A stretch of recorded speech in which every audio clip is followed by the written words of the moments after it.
जरा अपने चारों तरफ देखिए। ये कुर्सी, पानी की बोतल, अरे हवा भी जिसमें हम सांस ले रहे हैं, ये सब आखिर बना किस चीज से है? ये एक बहुत ही बेसिक सवाल लगता है, पर इसका जवाब ही हमारे आसपास की पूरी दुनिया को समझने की चाबी है। तो चलिए इसी सवाल में सीधे उतरते हैं। साइंस के पास इन सब के लिए एक ही जवाब है, और वो है पदार्थ। पर ये पदार्थ मतलब मैटर आखिर होता क्या है? ठीक है, तो इसकी परिभाषा ना बड़ी सीधी सी है। कोई भी चीज, कोई भी जो जगह घेरती हो और जिसमें थोड़ा बहुत भी वजन यानी मास हो, बस वही पदार्थ है। मतलब आपका फोन, ये कॉफी, सब कुछ। अरे हवा भी, जिसे हम देख तक नहीं सकते, वो भी तो जगह घेरती है ना? और उसका भी अपना मास होता है। तो आज की इस पड़ताल में हम क्या क्या देखने वाले हैं? पहले तो पदार्थ है क्या, ये समझेंगे। फिर देखेंगे कि इसका क्लासिफिकेशन कैसे होता है, इसकी फिजिकल स्टेट्स क्या हैं, इसकी केमिकल कॉम्पोजिशन कैसी होती है, और आखिर में हम देखेंगे कि ये हमारे आसपास, यहाँ तक कि हमारे अंदर कैसे मौजूद है। तो इतनी सारी अलग अलग चीजें हैं दुनिया में, साइंटिस्ट्स इन्हें समझना शुरू कैसे करते हैं? सिंपल, वो इसे क्लासिफाई करते हैं। मतलब अलग अलग ग्रुप्स में बांटते हैं। ये जो ढांचा है ना, ये मैटर को समझने का मेन फ्रेमवर्क है। इसे बेसिकली दो तरीकों से बांटा जाता है। एक तो है भौतिक वर्गीकरण, मतलब फिजिकल क्लासिफिकेशन। सीधी भाषा में कहें तो कोई चीज बाहर से कैसी दिखती है, कैसी महसूस होती है। और दूसरा है रासायनिक वर्गीकरण, यानी केमिकल क्लासिफिकेशन, कि वो अंदर से फंडामेंटली किस चीज से बनी है।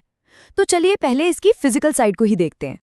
फिजिकल स्टेट्स ये वो रूप हैं जिन्हें हम अपने रोज की जिंदगी में सबसे ज्यादा जानते और पहचानते हैं। ठोस, द्रव और gas. Solid, liquid and gas. तो सबसे पहले बात करते हैं ठोस यानी सॉलिड्स की। इनकी सबसे बड़ी पहचान क्या है? यही कि इनका शेप और वॉल्यूम, मतलब ये कितनी जगह घेरते हैं, दोनों फिक्स्ड होते हैं। सोचिए एक लोहे की रॉड है या एक लकड़ी की कुर्सी, उसे कहीं भी रख दें, उसका शेप तो नहीं बदलने वाला। फिर आते हैं लिक्विड्स यानी द्रव। अब यहाँ थोड़ा मामला बदल जाता है। इनका वॉल्यूम तो फिक्स्ड होता है पर शेप नहीं। जैसे पानी या तेल को ही ले लीजिए, उन्हें जिस भी कंटेनर में डालो वो उसी का शेप ले लेते हैं, पर रहते उतने ही हैं।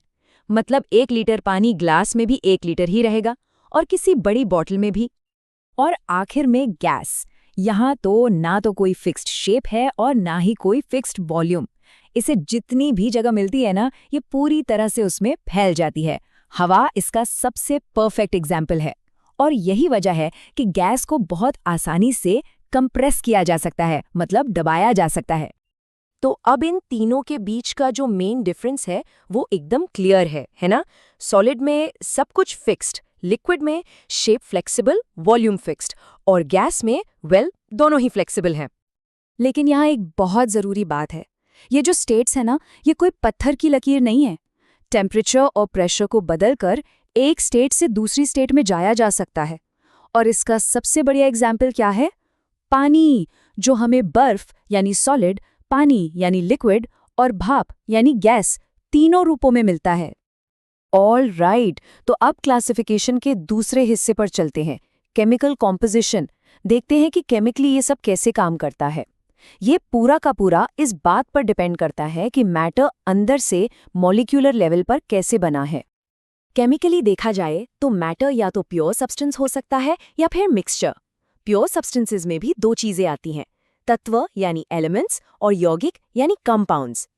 एलिमेंट्स मैटर का सबसे सिंपल फॉर्म है, जैसे लोहा या सोना, जिसे आप और नहीं तोड़ सकते। वहीं दूसरी तरफ कंपाउंड तब बनता है जब दो या दो से ज्यादा एलिमेंट्स केमिकली जुड़ जाते हैं, जैसे पानी। और ये पानी वाला एग्जाम्पल तो कमाल का है। सोचिए, ऑक्सीजन आग जलाने में हेल्प करती है, हाइड्रोजन खुद जलती है, लेकिन जब ये दोनों केमिकली जुड़कर कंपाउंड यानी पानी बनाते हैं तो उसकी प्रॉपर्टी पूरी तरह बदल जाती है। पानी तो आग बुझाता है, यही तो है कंपाउंड्स की पावर। और फिर दूसरी तरफ में मिक्सचर्स यानी मिश्रण।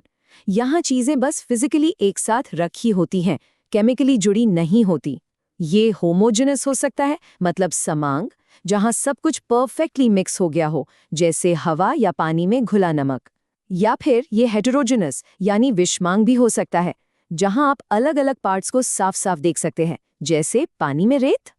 तो हमने क्लासिफिकेशन तो देख लिया, थियरी समझ ली, पर अब इसे असल दुनिया से जोड़कर देखते हैं। तो ये जो एलिमेंट्स हैं, लोहा, ऑक्सीजन, सोना, जिनकी हम बात कर रहे हैं, ये असल में हमारे आसपास हैं कहाँ? कितनी मात्रा में हैं? चलिए जरा आंकड़ों पर नजर डालते हैं।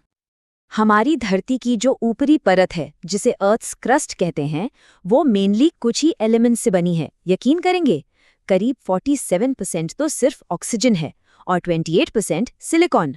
और लोहा, जिसे हम इतना कॉमन समझते हैं, वो सिर्फ 5% है। कमाल है ना?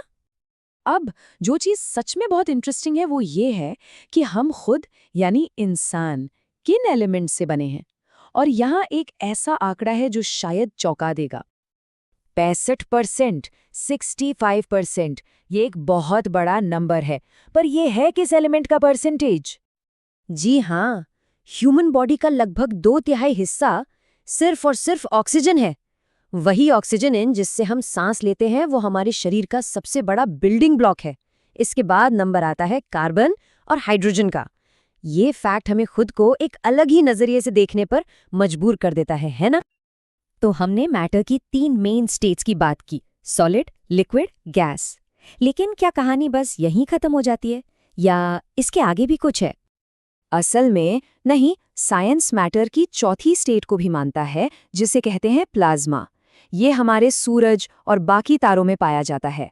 और इतना ही नहीं, एक 5वीं स्टेट भी है, बोस-आइंस्टाइन कंडेंसेट, जो एक्सट्रीम कोल्ड टेम्परेचर्स पर बनती है। तो मैटर की दुनिया हमारी रोजमर्रा की समझ से कहीं कहीं ज्यादा बड़ी और फैसिनेटिंग है। तो इसका मतलब ये हुआ कि हमारे चारों ओर की हर एक चीज, एक छोटी सी कुर्सी से लेकर हमारे शरीर के उस 65% ऑक्सीजन तक, सब इन्हीं बेसिक प्रिंसिपल्स का एक कॉम्प्लेक्स डांस है।